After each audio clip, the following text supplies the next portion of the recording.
হাদিস শরীফের অর্থ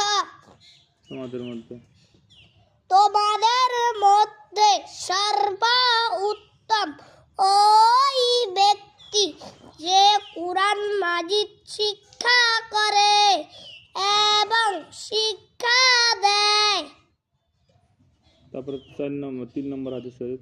3 নম্বর হাদিস শরীফ তলাবুল ইলমি ফারিদাতুন আলা কুল্লি মুসলিম। হাদিস শরীফের অর্থ হাদিস শরীফের অর্থ ইলম তলব করা, দ্বীনি ইলম তলব করা প্রত্যেক মুসলমানের উপর ফরজ। 4 নম্বর হাদিস শরীফ। 4 নম্বর হাদিস শরীফ আত-তুহুরু শাত্রুল ঈমান, পবিত্রতা ঈমানের অঙ্গ। 5 নম্বর হাদিস শরীফ। 5 নম্বর হাদিস শরীফ নামাজ বেহেশতের চাবি। মিফতাহুল জান্নাহ।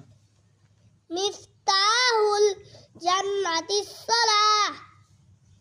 এটা আমি আগে শিশুতে পড়ছিলাম না, যখন হচ্ছে আব্দুল্লাহ রিয়াতের সঙ্গে পড়ছিলাম তখন। আচ্ছা, আরো আছে তো। 6 নম্বর হাদিস শরীফ। 4 নম্বরটা পড়ছি। 6 নম্বর 6 নম্বরটা আউয়ালু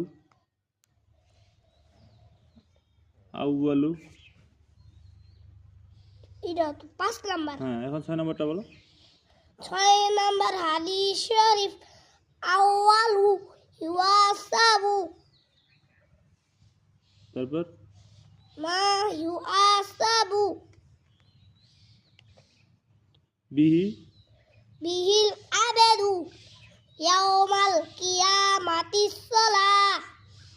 কিয়ামতের দিন কিয়ামতের দিন সর্বপ্রথম নামাজের ওই হিসাব হইবে।